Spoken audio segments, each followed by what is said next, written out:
Everyone, we'll begin our lesson today. So we're on to 7E.3 in our notes book. And you might remember on Tuesday we were solving trigonometric equations. First we were looking at a graph and just finding the solutions from the graph. Then we looked at a way to use our calculators. So we would know how to solve these using our calculators. And what we're going to do now is look how to use them algebraically using our unit circle. So our first one here says we're solving for x, we're trying to find the unknown value of x, and we have sine x equals 0.5. Okay, so what we should remember is on the unit circle, sine is the y value. Okay, so here's the unit circle, and we want to know what's the angle, the value of x, that makes the y value equal to half. So the y value is here. Alright, so the y value of half is here. So these points on the outside of the unit circle have a y value of half. Alright, so you can look up the x value, but 0.5 or half, and we're interested in what is the angle that describes that point. The angle is our unknown here. So we're using x as an unknown to represent the angle. So let's flick to our back page where the unit circle is. And we can see the y value is half. Now the region is defined from 0 to 2 pi. That's one revolution of the unit circle. And because we've got a region stated like this, we're going to answer in radians. Okay? So our value of the angle is pi on 6. So we can see pi on 6 is the angle that gives us half.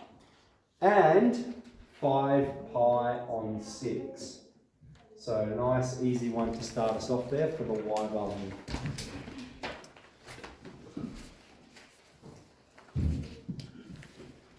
Okay. Then we'll move on to our second one, which is 2 cos x take 1 equals 0, from 0 to 3 pi.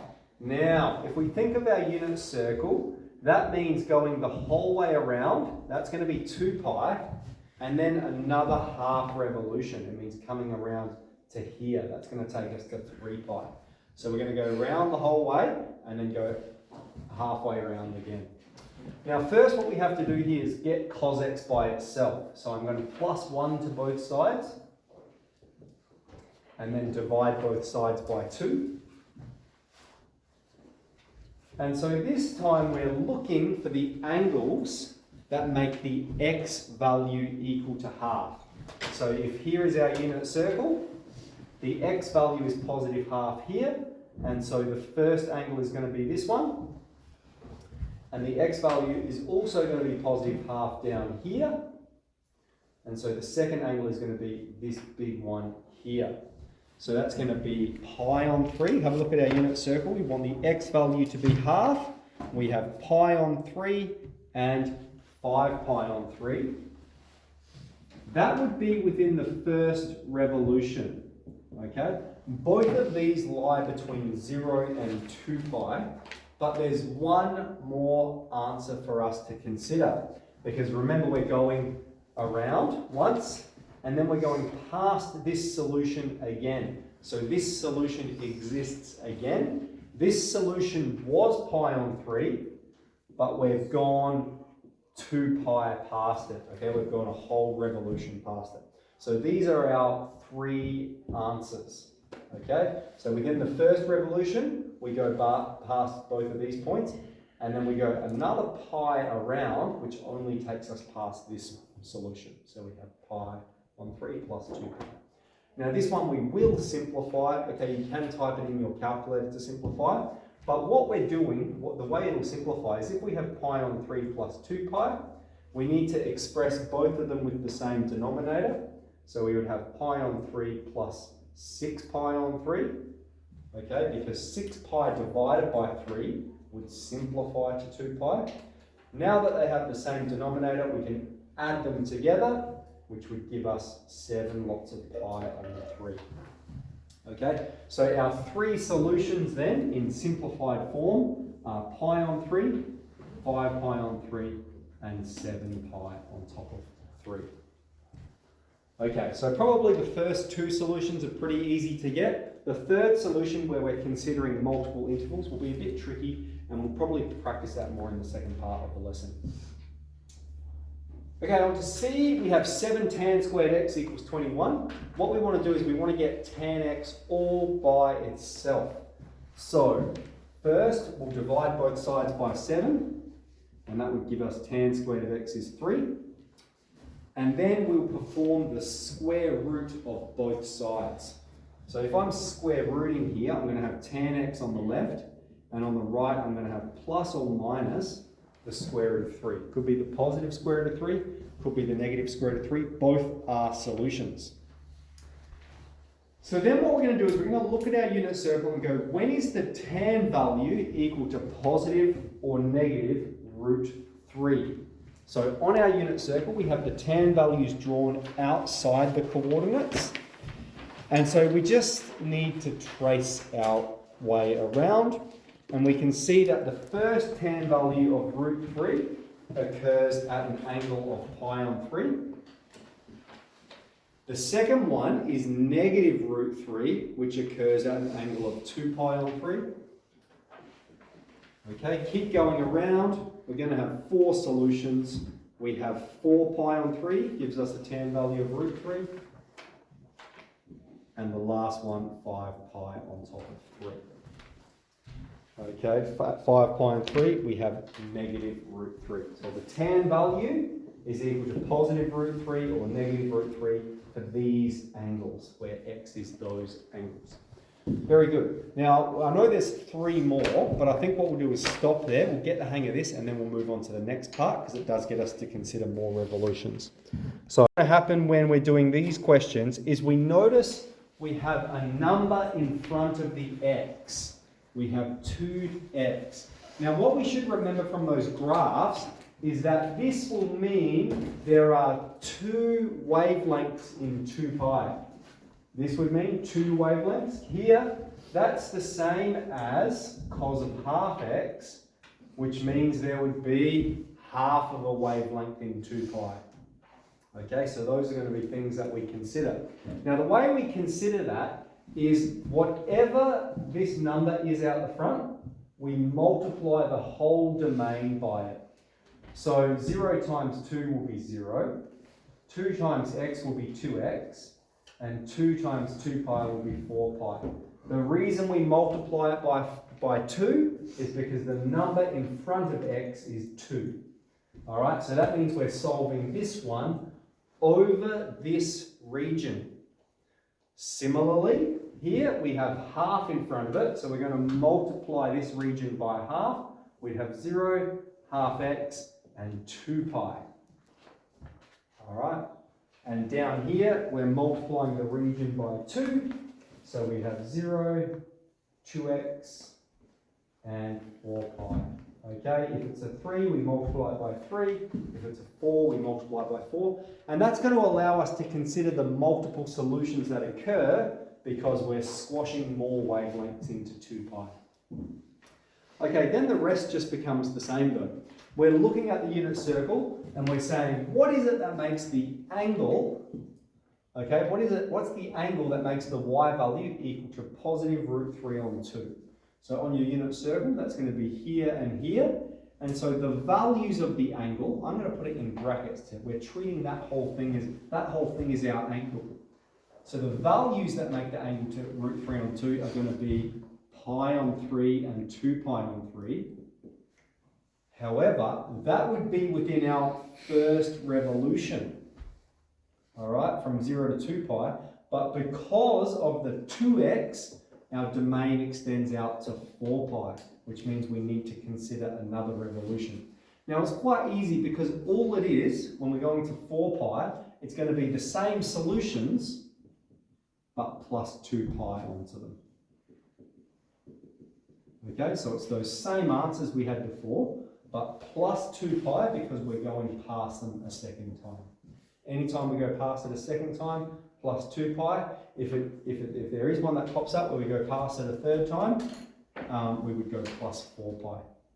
So these are our answers. Now we've got a bit to process here because what we have is we have 2x is equal to these, And we're going to simplify those. We saw before how to do them using fraction operations. Pi on 3 plus 2 pi, we make them have the same denominator and then collect them. That was 7 pi on 3, and this one becomes 8 pi on 3. Okay, so that's then simplified. But notice we have 2 times x is equal to this. So the way we get x by itself is by dividing both sides by 2. Dividing by 2 or multiplying by half. And so we'll get x by itself, pi on 6, 2 pi on 6, 7 pi on 6, 8 pi on 6. You can see that 2, if we multiply both sides by a half, okay, that 2 is multiplying the denominator there. Okay, that's where it's gone on. Okay, so there's a bit going on here. Let's recap what we did for this question. So first we multiply the domain by that coefficient. So we're multiplying it by 2. That gives us the new domain, which means we consider 2 revolutions. The first one from 0 to 2 pi, and the second one from 2 pi to 4 pi. Then we find the values of the angle that make the y value root 3 on 2. And in our first revolution, that's our answers. That's what you were doing in question 1 and 2. However, because we're going out to 4 pi, we need to consider those answers are repeated. They're repeated by adding on 2 pi, which is a whole revolution. Then we just simplified them. Okay, that's what they simplify to. And then to get x by itself, we multiply both sides by half. And so that changes the denominator from 3 to 6. So that's how we're going to do that question. Our final answer are going to be these 4 solutions here. Okay, let's move on to E then.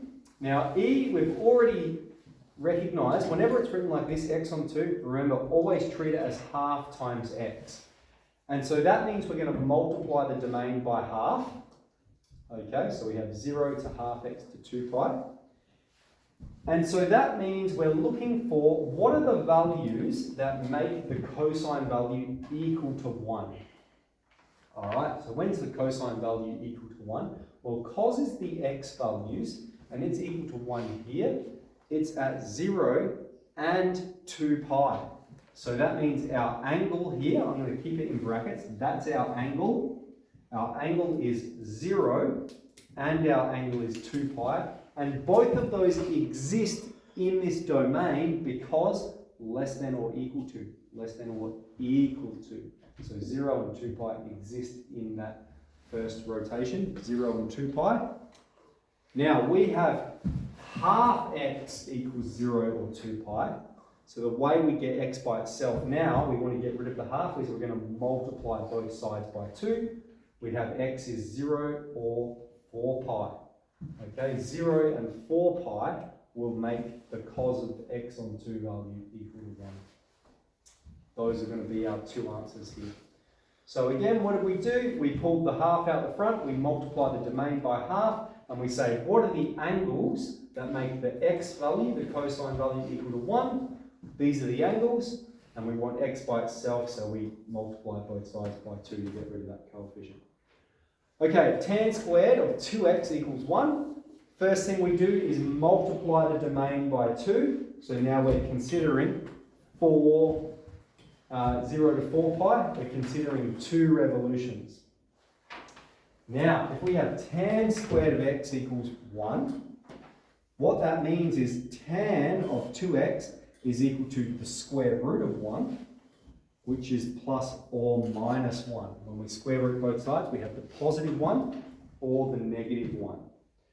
Now, within the first revolution of the unit circle, we're saying, what's the angle that makes the tan value equal to positive 1 or negative 1? It's going to be pi on 4, 3 pi on 4, 7 pi on 4, and 5 pi on 4 and 7 pi on 4. Okay, that's within the first revolution. Alright, that would be from 0 to 2 pi, but we're going to 4 pi, which means we need to consider another revolution. There's going to be another 4 answers. It's each of these plus 2 pi. So we have pi on 4 plus 2 pi, 3 pi on 4 plus 2 pi, 5 pi on 4 plus 2 pi. And 7 pi on 4 plus 2 pi. Okay, there's a little bit to go still. Now, if we want to simplify these, we need them to have the same denominator, right? So 2 pi is the same as 8 pi divided by 4. So that means if I'm going to simplify each of these, I'm just going to add 8 pi on 4 to it. So 7 pi on 4 plus 8 pi on 4, that would be 15 pi on 4. Okay, here 5 pi on 4 plus 8 pi on 4, 13 pi on 4. What's that? 3 plus 8, 11. And this is 9, 7. And then take all those back through. 5 pi on 4, 3 pi on 4, and pi on 4. All those commas in. Okay, so there are 8 solutions there, but there's still one more thing to do. All right, because we're simplifying it. Here we have 2x is equal to these answers. So if we want to get x by itself, we're going to multiply both sides by half or divide both sides by 2, which is just going to change our denominators to be 8. All right, we're multiplying both sides by half. We're multiplying those solutions by half and this one by half. That will cancel and give us x by itself. So the final answers then are going to be pi on 8, 3 pi on 8, 5 pi on 8, 7 pi on 8, 9 pi on 8, 11 pi on 8, 13 pi on 8, and 15 pi on 8. Alright, so 8 values of x that give us a tan squared value of 2x being equal to 1. Okay, so just to backtrack, how do we do these problems? So first we multiplied our domain by whatever that number is. Okay, those are the possible solutions for us. Then we solve to get the trig ratio by itself. Here we had to square root both sides. So we have tan of 2x is plus or minus 1. We go, what are the values of the angle? The angle is 2x. That make the tan value equal to positive or negative 1. Well, we're looking around in the circle. Tan is 1 at these 4 angles. That's within 1 revolution. And then we add 2 pi because we're going past it again because our domain goes out to 4 pi. Okay, so it's a bit involved here, but let's see how we go with some of the later questions in this exercise.